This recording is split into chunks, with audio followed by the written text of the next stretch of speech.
Hey y'all, welcome in or welcome back to the channel. Today I have what I think is a fun video. Last week, I think it was about a week ago, I asked y'all if there was anything that you needed or wanted to be talked out of. I got a bunch of comments and today I'm going to do my best to try and talk you out of the stuff you wanted to be talked out of or felt like you needed to be talked out of. I say try my best because I don't know people's specific circumstances and I'm going to, provide suggestions or things to think about or consider, but they might not totally apply to you, which is fine. But I do hope that this will have an impact on at least somebody watching this video. There might actually be circumstances in which buying something does make sense. Please do not let a stranger on the internet talk you out of buying something that would actually be something beneficial. I do have one last thing to say before we get into it. I am working on some more reaction videos to Amazon must-haves as well as TikTok restock videos. And we're going to have some new content of those coming in July. So I think Amazon must-haves are going to come first. I put a poll in my community tab, which you can go vote on to see which one you'd like to see first. Either way, if there are any kind of TikTok clips that you would like to see in those videos, you'd like to be showcased or see my reaction to, please email them to me at shanarapari@gmail.com. I would love to have your feedback to include stuff that you want to see. So hopefully we enjoy this video. I'm going to stop talking. Let's get into it. And the very first one I want to talk about, because I saw this repeated quite a bit, like 3 or 4 different people said some variation of clothing for summer. And these posts aren't all coming from the same angle. Like one person said that they have a lot of black, the comments on the screen, and they want to have more like lighter colors, more summery colors in their wardrobe. Somebody says that they're super drawn to linen and like flowy silhouettes, that they really want to buy them.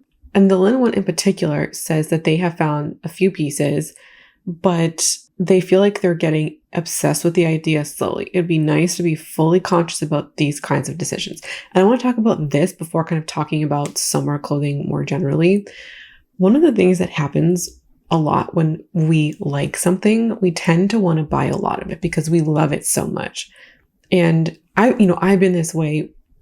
I would say more so with makeup than with clothing items, but I've also kind of had this same thing happen with clothing where like I loved a puffy sleeve. So I bought a lot of puffy sleeve stuff. And then it can feel like you're wearing a lot of the same thing. Even if silhouettes and colors are different, the vibe of your outfit or the outfits that you put together can feel very similar. I have gotten into this trap with like owning so many t-shirts where like majority of my wardrobe is just t-shirts because I love a t-shirt. And even though there's different colors and silhouettes, a lot of my outfits just feel the same. The thing about fashion, which I know we all know on some level, is that styles and preferences change, even on a personal level. I can say personally, I still like the puff sleeve, but I'm not as obsessed with it as I was 4 years ago.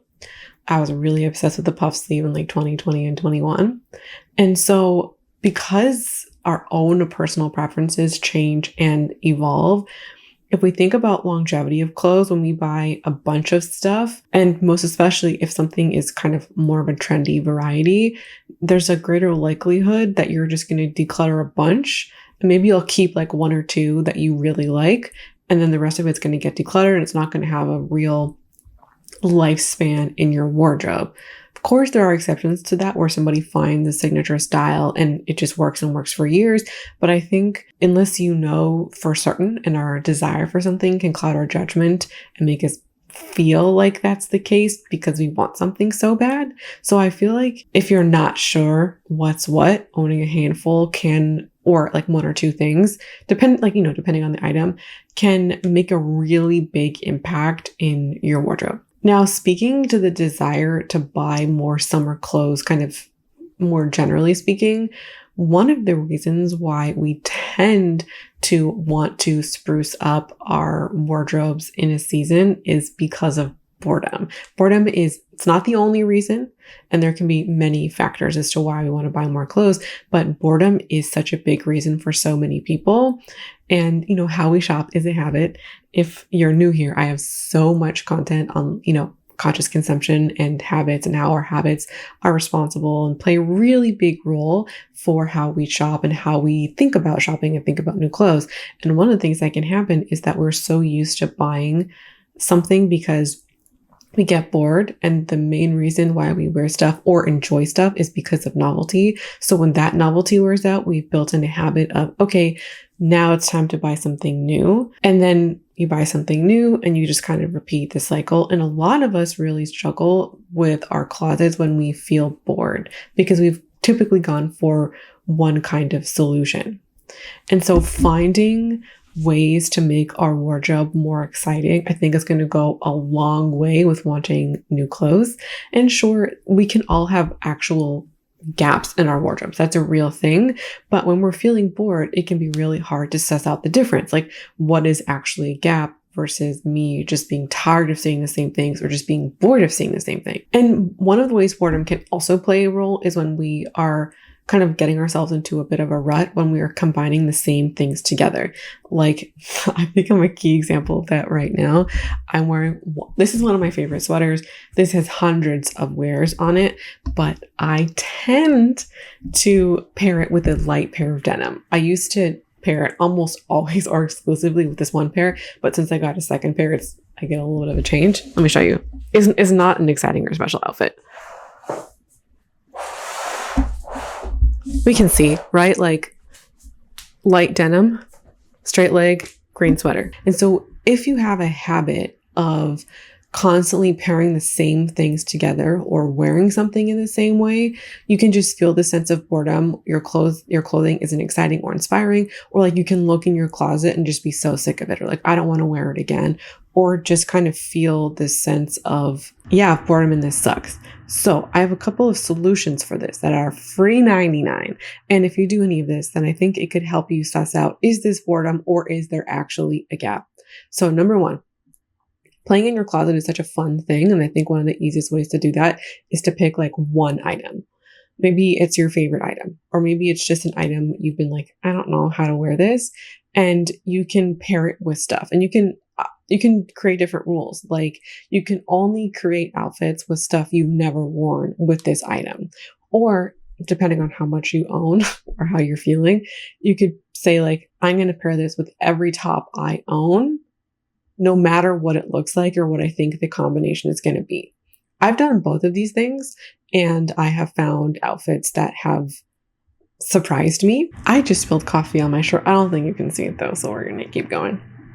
You can also recruit people to create outfits for you or with you, or have them like partake in creating a 10 by 10. I actually do recruit my partner to do this sometimes, where I'll be like, hey, I want to wear this top. Like, can you just like make an outfit for me? Or like, what would you put together? And it's like 90% him, like 10% me, where he'd be like, okay, like what kind, like where are the bottoms? Like what kind of bottoms for this? And then he'll put it together. And we do that from time to time because I get bored or I don't know how to wear stuff. And we recently did this with a pink pair of pants because I was just wearing it. I haven't owned them that long. I'm wearing it the same way. And he created this really cool outfit that I have worn a handful of times and I wouldn't have put it together.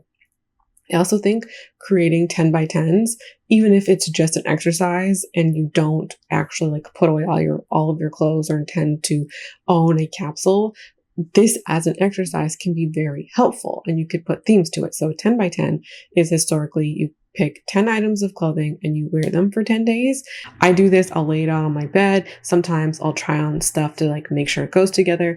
One of the things that happens when we do actually own less is we are forced to be more creative, and we're forced to think about our outfits in different ways, because normally we have all of our wardrobe to play with. And that's when we can get into these ruts of pairing the same kind of stuff together. So if we put 10 items, the ability to be in the rut is just different. And then maybe you can take pictures in 10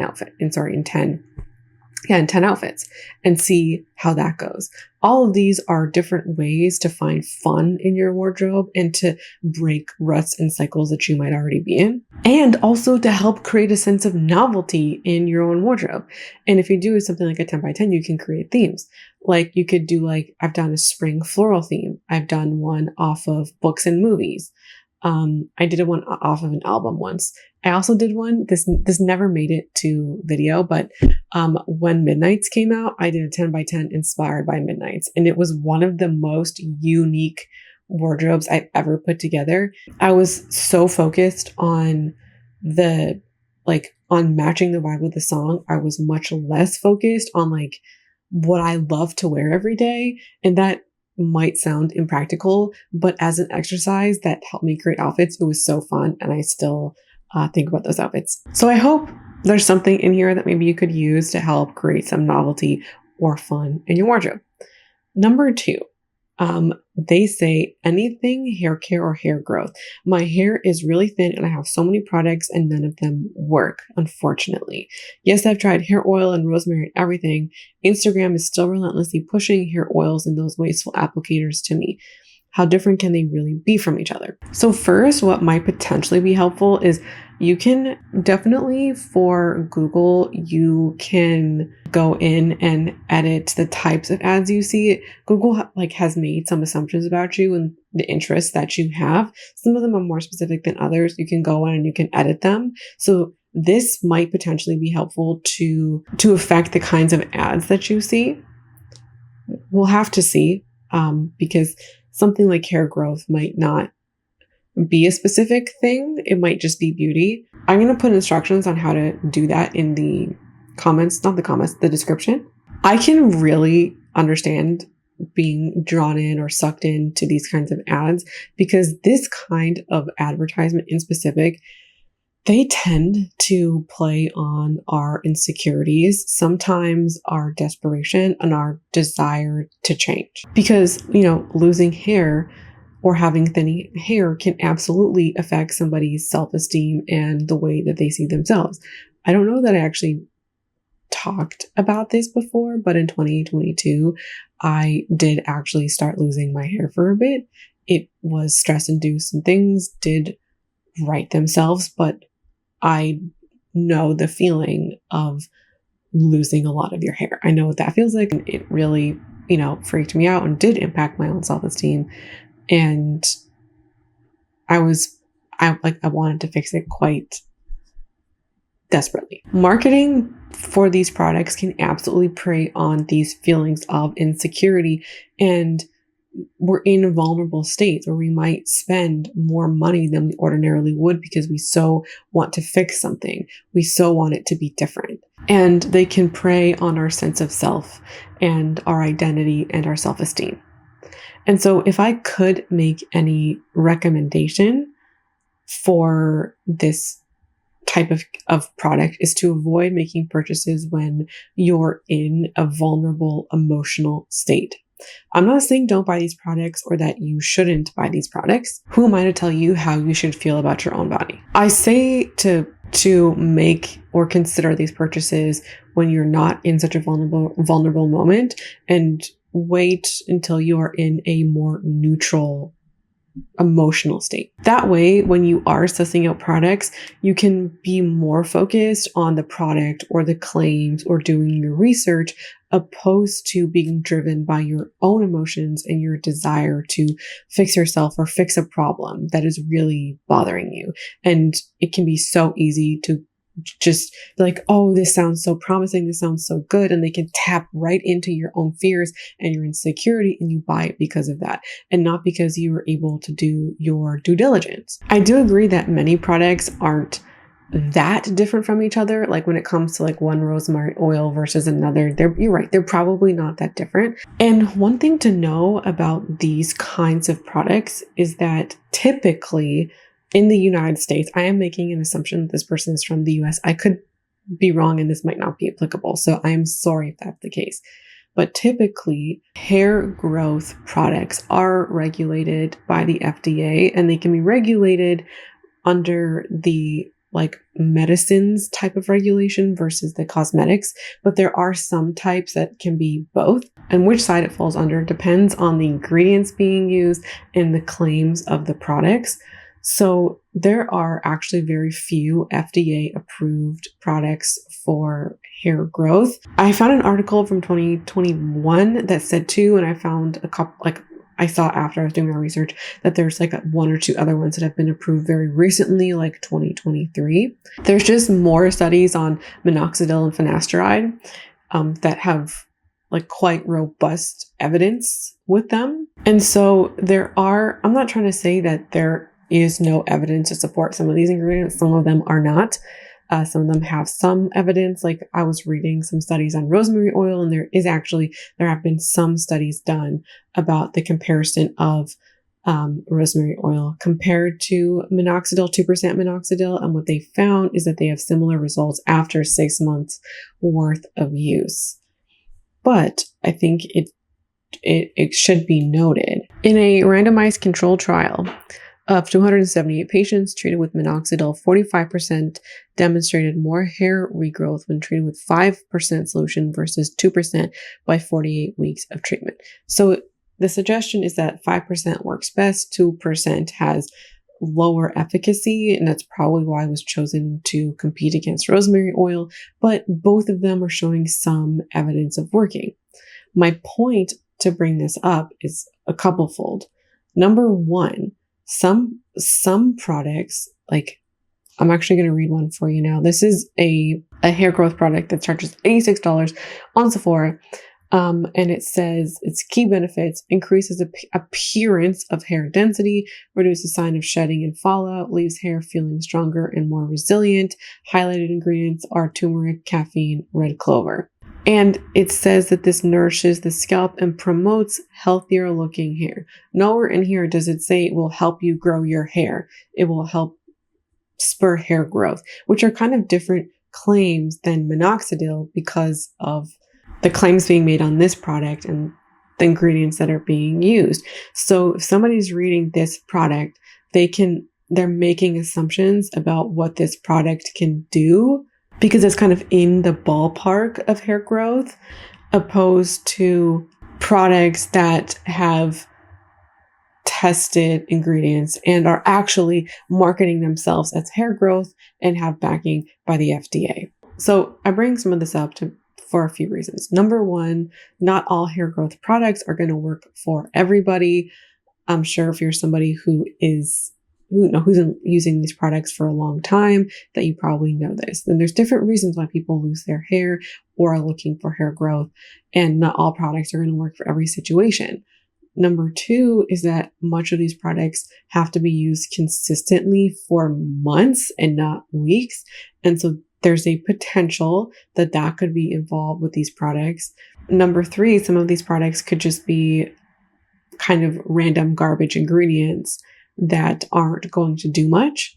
And number four, there can still be this over-promising even when something is effective. We're going to move on to another heavily mentioned topic, which is books. So many of y'all really wanted or are really wanting books. I have to say it, okay? I'd be remiss if I didn't. The library is amazing. A lot of libraries will allow you to get a digital card without having to go to the library to check out physical books. And also many libraries partner with Libby to give you greater access to ebooks and audiobooks. Also, internet archives exist, and you can get a lot of books for free on internet archives. I've used them. I was using them in school for a short amount of time when I was looking at a lot of like textbooks and historical books for sure, but also some really popular books. I was reading the Throne of Glass series on there because Throne of Glass series was checked out from my library. You can also, I've read Atomic Habits on there and other kinds of things. So just in case you are not privy to internet archives and you want to read, another resource. With books, I do think that a large portion of why people buy books is because they're so immersed in book talk and booktube, constantly watching content revolving around books. And sometimes that can mean focusing on new releases. So you want to buy the new releases, which are harder to get from the library. My library has like a wait time for Fourth Wing and Iron Flame, not new, like years long waiting lists. And within the book talk, booktube space, there's a lot of people reviewing books, stuff that might not be new, might be old, but just hearing about stuff can make you want to read it and also make you want to buy it. And also, a lot of book talkers and booktubers are buying a lot of books, and that can encourage you to do the same.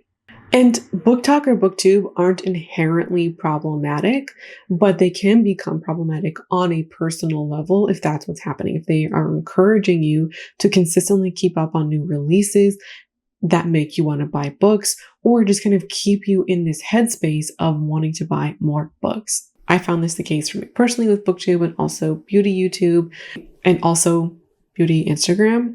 When I stopped following this stuff, it completely decreased the amount of stuff I wanted to buy. It was an out of sight, out of mind situation. However, I've also heard people in the book community talk about how reading books and buying books are kind of two separate hobbies, and some people really just enjoy the process of buying books. Like what they really want is to buy books, and reading is kind of a separate thing. And so booktube may be a driver of book buying habits for you, and getting off booktube or book talk might have a huge impact on your desire to do so. Of course, not everybody, but it may have an impact. Maybe you'll find that you are not adding all these books to cart because you're not on top of new releases anymore. Or you're not getting those videos where somebody's talking or gushing about their favorite books that are enticing you to buy more books. When books are about the shopping and wanting to buy more books, or you are feeling spendy, I have a couple of suggestions. When you want to stop unwanted spending, the top two things to consider are: how do I make this buying behavior as difficult to do as possible, or as unwanted as possible, like undesirable as possible? So this can be things like taking your credit card off of your book buying websites, or making it difficult to access book buying websites, unsubscribing from email lists, or if you're somebody mentioned they like the 50% off thing at Target, the 50% off sales at Target, maybe you just don't go into the book section. Or if you like almost no matter what, whenever you're in Target, like you just go to the book section, like shopping for your groceries or whatever elsewhere, avoiding that section altogether. And so depending on your specific circumstance, there's so many solutions or so many ideas that we can brainstorm when it comes to how to make book buying as difficult to do or as undesirable to do as possible. One of the reasons why some of these strategies work, like removing yourself from email lists or removing your credit cards, is that it adds in buffer time. It creates distance between the desire and the action. And buffers are really important to stopping automatic behavior. I have entire videos on this if you want to watch them, but they can be a place to start. Staying in the book vein, somebody also mentioned that they wanted a Kindle. They said that they weren't feeling super impulsive about it, but they kind of thought it would be beneficial and they do still want it. I feel like you know if you're an electronic book reader or not. I now exclusively read online, or not online, electronically in some kind of capacity, which if you were to know me like 6 or 7 years ago, I went out of my way to avoid reading online. I photocopied. I spent money photocopying books to avoid reading them electronically. What a dark time. Anyways, if you believe that you are a book person, here is a suggestion to you. And this only works if you are not prone to spiral spending. If not, then I think ignore what I'm about to say. The best deals on electronics tend to be Black Friday. Black Friday is about 5 months away. And so 5 months is enough time to be able to sit on a thing, but also give you something to look forward to and also something to save up to. So you could put away like $30 to $50 a month, depending on how expensive the item is or like what you're looking at.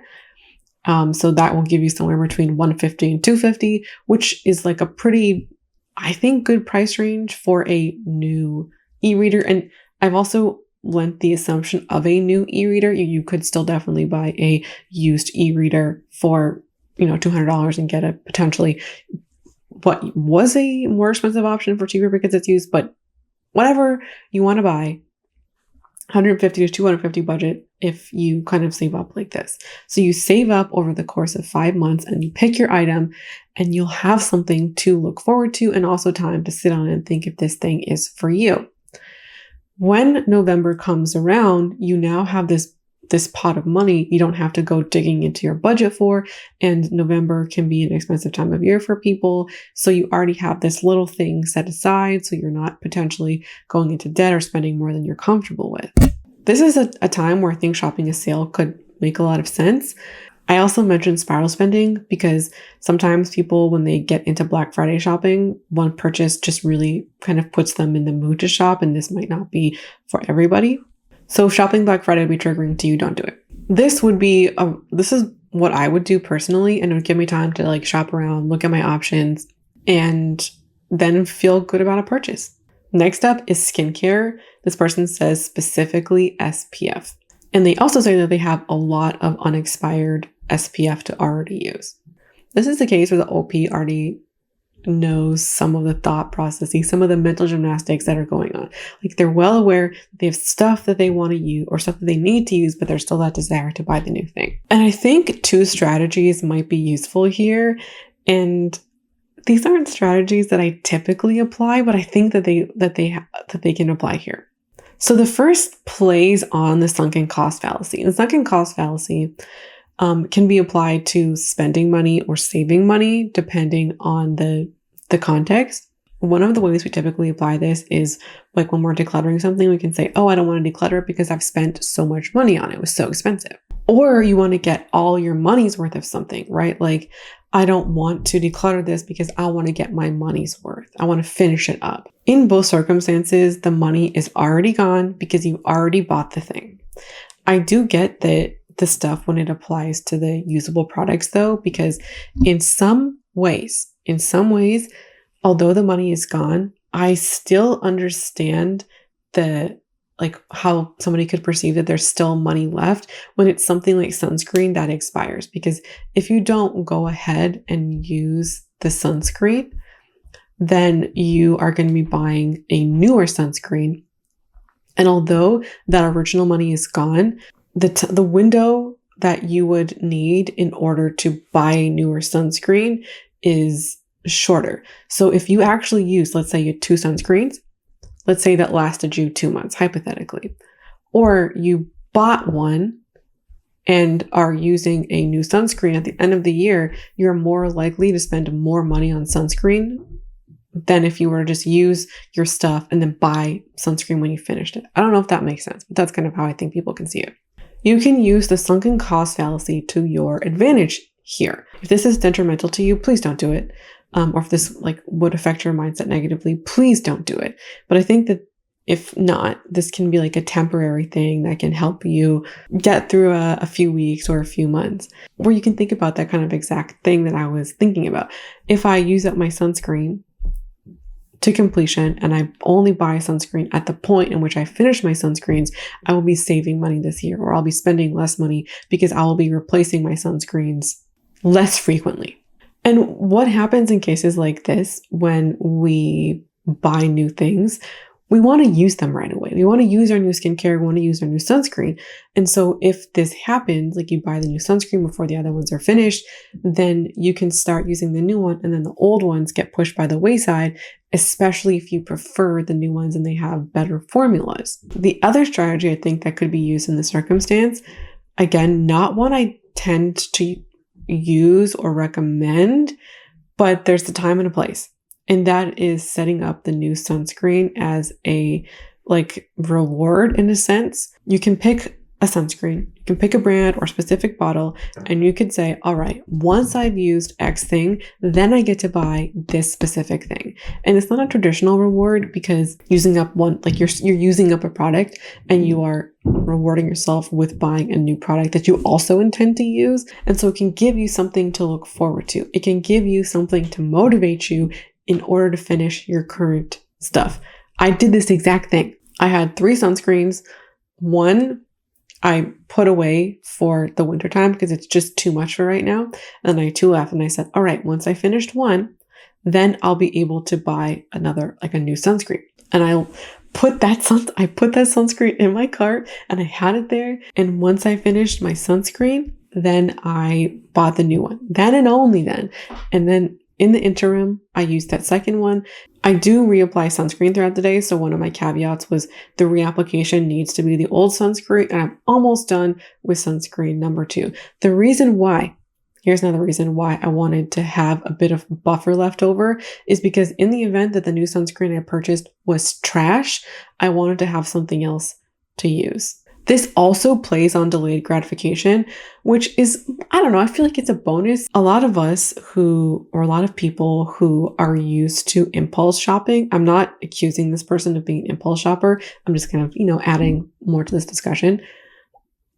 We struggle with delayed gratification because we're so focused on instant gratification.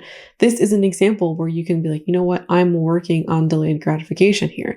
And I myself use that exact mentality of, Shauna, this is an example of practicing delayed gratification. You can do it. And it felt good. Next up is one that I'm going to need your help on. So I'm going to read the comment to you. This person says, I feel like the summer is when families and moms feel the most tempted to buy stuff for the kids since they'll be home during the summer. Stuff that the kids don't need, like cheap plastic toys that will most likely break within days, pool accessories, and of course, sunscreen. Just like I said with clothes, simply because there is a change of season does not require new toys for kids. Like, it being summer doesn't actually necessitate a purchase. We can feel more tempted to buy things because, as this person said, that you're home more or parents want to make a summer memorable. Also, because it's hotter, there is an increased interest in like pool stuff, but also like sprinklers and lawn stuff, like water stuff, water balloons, water toys, water guns. And with toys in specific, so much of the marketing is directed at children. So the children will go, Mom, Dad, can I buy water gun? Or whatever it is. So the kid's asking the parent for the toys. And then it can be depending on the child, they ask and they want and they beg and they want the thing. And the parent's like, oh my God, do I get my child the super soaker? It can be a lot. And here's the thing about summer toys, like specific summer toys. Kids often will have a brief window of interest in something and then it'll just like fall by the wayside. Or they're like, I'll love it, I'll use it forever because that's how they think. It's their kids. And then next summer, they've grown up, they've changed interests. So I feel like buying summer toys is a little bit more fleeting than just buying like a general toy. Yes, kids' interests can change, but there's a smaller window when we're thinking about summer in specific because the child's going to put the toy away and then next summer they're going to come back and they're going to be older. They're going to be potentially have newer interests. I think it is something to consider. And also, summer can be expensive or more expensive for people because folks tend to travel or host people or go to events. Like there's just overall more weddings, more barbecues, more family events, whether you're hosting or being invited to. And also kids are off in the summertime. So parents have to find some sort of care for their children if they're not staying home themselves. Summer is one of those things that could just be so expensive. And then you add like toys on top of that. And then there are also the appeals to the moms. And I feel like mom shaming or mom guilt or this like desire to make your child's summer as memorable as possible. Or maybe it's not like advertisers. Maybe it's like friends who are showing all the stuff that they're doing with their family or they're traveling or they're buying stuff for their kids. And then you feel guilty because you feel like you should be buying toys for your child. And if you don't want to, or you can't buy new things for your kids, you can feel that guilt or feel like a bad mom or a bad parent. This is my reminder to y'all. You're not a bad parent because you don't want to, or you can't afford to buy your kids new toys. That's just not true. And also a reminder, a lot of kids, what they really want is to spend time with their parents. Like my parents, they worked almost all through the summer. We had like 1 or 2 weeks of time off that they would have. And no shame on my parents. You gotta work. You gotta pay the bills. No shame. I know I would have really relished time with my parents, time with my mom, or, going on a bike ride, going on a walk, maybe a little ice cream trip, maybe a little soft serve $2 cone from the ice cream truck. That's the kind of thing that I think a lot of kids really want, is time with the parents. Now, for toy and activity related comments. I know there's parents here. Oh, there's moms here. I know there's dads here. I know that there's parents here. This is my Batman signal to you. What do you do with your kids that are free or cheap in the summer? I would love to hear from y'all, because I'm not a parent. I don't know what it's like to have kids suddenly home for the summer. So please sound off in the comments, because I'm curious. Maybe there's other parents who might read the comments and find them helpful. So I would appreciate your feedback. All right, last up is a kitchen one. This person says, I've been really compelled to buy kitchen things lately, such as a waffle maker. I really want a waffle maker, but I have a tiny kitchen and don't even have the room for all the things I do have, like my pots and pans. They live on a shelf above my counter because I don't have room for them. But I'm so tempted to go buy one. I have to remind myself that if I really need a waffle, I can go buy a waffle until I have a bigger space.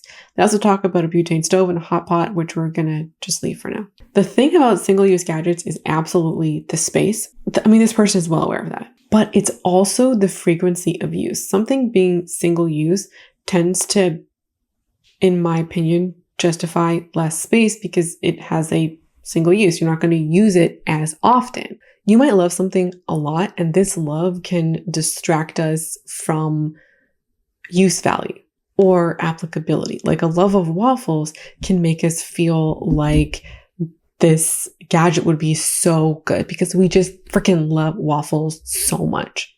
Our desire and love for something can convince us that we need something or that we could actually use it. But just because somebody loves something, like a love of waffles, doesn't inherently mean one would use a waffle maker. Love pasta, one of my favorite foods on the planet. And I tried to convince myself once that I would make pasta with a pasta maker.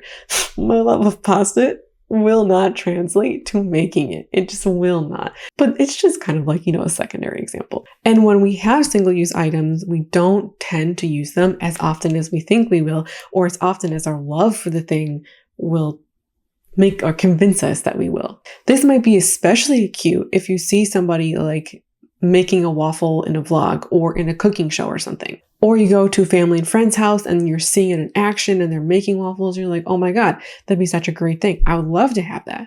But if you did own it, how often would you use it? And I think with a single-use item like this, it could be helpful to think of it through the 100 uses framework. So how often in a given month would you suspect that you would use it? Let's say you use it 2 times a month, right? Like every other week or every other weekend you make waffles, which I think if somebody loves waffles, that seems justifiable to me, right? Like 2 times a month. So 2 times a month times a whole year is 24 uses. So we'll just make it 25. So we can just have cleaner math. To get to 100 uses of the item, that would be 4 years. Could you see yourself making waffles 2 times a month for 4 years? Like, would you actually want to do that? Is that something that seems feasible or believable to you or even desirable to you? What I noticed when I looked at my own shopping habits historically, I realized that I wasn't thinking about the lifespan of a product, and I was mostly just considering my desires and how I feel here and now. I wasn't thinking about how long I wanted to own something for or considering that question at all. So the 100 uses question can help us to think about ownership. And it might not be the right question or the best question for everything, everybody, every purchase, but it's one thing that we can have in our arsenal to help us investigate how we feel about things. Because in my pasta example, when I asked the 100 uses question, I realized that I just wanted a pasta maker right now because I had this desire right now. And I actually, when I thought about lifetime ownership, I didn't actually want to own a pasta maker for 5 years or use it 100 times. I just wanted to use it right now, and that helped me not buy it altogether. I do want to say, though, that the OP is considering some of these questions. I do hope that the 100 uses framework helps to maybe solidify our choice or make it easier to make a choice. But for those of you who aren't the OP and who are watching, maybe the 100 uses framework can be applied to your life or other things that aren't waffle makers. So that's the video. I hope you enjoyed it. So if you are one of the people who left a comment, I'd love to know, how did I do? Did I help at all? Did I provide extra context? Was it entertaining? I'd love to hear from non-posters as well. Thank you so much for watching and hanging out with me today. I loved having you here, and I hope to see you again around here soon. Bye.